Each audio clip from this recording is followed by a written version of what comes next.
revenons sur la question de la Terre Sainte, la Terre promise.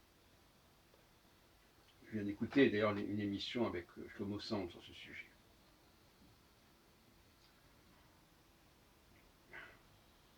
Par exemple, les musulmans, quel est leur rapport avec la Mecque? Ils font un voyage. Quand ils reviennent, on les appelle Hajj.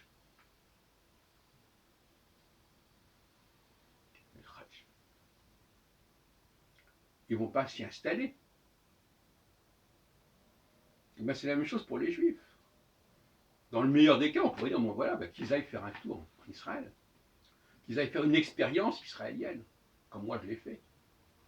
Ils s'immergent à un moment donné dans cette région. Ça veut dire qu'ils doivent s'y installer. C'est ponctuel. Pourquoi c'est ponctuel? Parce que tout est ponctuel. Nos élans sont ponctuels. Et après, on peut les prolonger. Hein, on peut les exploiter. Mais le processus lui-même, il est ponctuel. Tout comme la procréation est liée à un jet ponctuel de l'homme. Cette idée de vouloir perpétuer, pérenniser un acte ponctuel est une aberration. Et ça peut faire beaucoup de mal.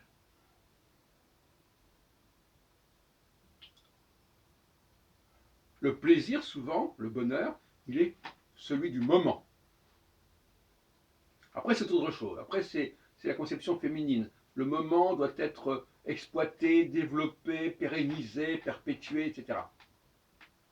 D'ailleurs, on dit que Dieu est à la fois masculin et féminin, donc il a effectivement à la fois, il crée à un moment donné, il voit que c'est bon, puis après ça se perpétue, ça continue. C'est le féminin qui se poursuit.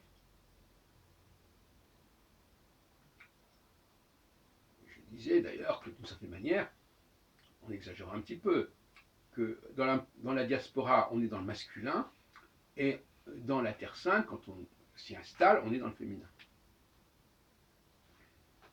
Pour d'ailleurs en tirer différentes conclusions, les femmes juives ont peut-être plutôt tendance à vouloir aller en Israël que les hommes juifs. Enfin, comme ça, je dis ça comme ça, c'est pas statistiquement validé, peu importe. Mais j'essaie de donner une image. Alors, quand on relit les prophètes,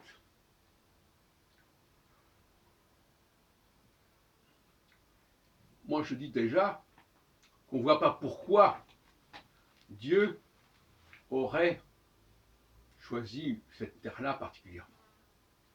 Mais quand bien même l'aurait-il fait, ce n'est pas une mitzvah, comme contrairement à ce que dit Chaim Rothenberg, d'aller en Israël, c'est un cadeau que fait Dieu.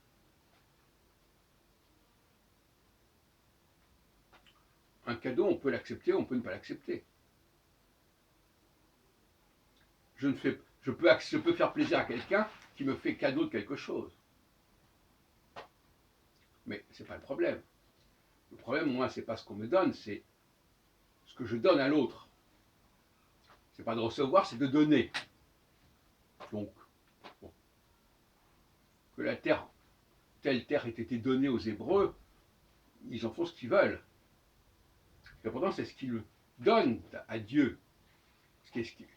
Et alors là, je suis très formel là-dessus. La croyance, le lien, l'alliance, et le mot alliance fait cruellement défaut au schéma Israël. Il n'emploie pas le mot brit dans son discours. Étonnant. Alors qu'il apparaît dans les schémas, parce qu'il y a des schémas dans les trois ouvrages que sont Isaïe, Jérémie et Ézéchiel, bien là, non, il n'apparaît pas d'alliance. Pas clairement. En tout cas, le mot n'est pas là. Et décidément, Dieu aussi, si ce mot est important. Alors, ce qui est important, c'est l'alliance de ce peuple avec ce Dieu. Et ce Dieu, ce n'est pas le Dieu des autres peuples. Et quand Alors c'est amusant parce que quand il est dit aux Hébreux, tu n'auras pas d'autre Dieu que moi, il s'adresse aux Hébreux, il ne s'adresse pas aux autres. Les autres, ils font ce qu'ils veulent. Ils ont leur Dieu à eux. Alors évidemment, si on prend le décalogue en disant ce décalogue s'adresse à tout le monde, à ce moment-là, on dit, bah alors à ce moment-là, il y a un seul Dieu pour toute l'humanité. Mais si on admet que ce Dieu s'adresse aux Hébreux, eh bien, les Hébreux ont ce Dieu-là, et puis les autres, ils se débrouillent avec leurs idoles, etc. Avec leur fils de Dieu, machin, un truc ça. Bon.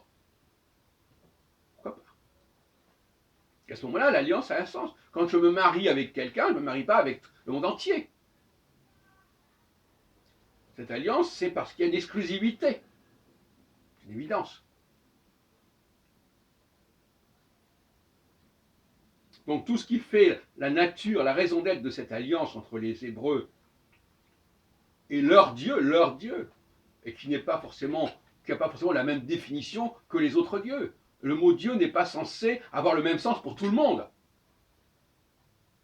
ni même la même réalité. Voilà.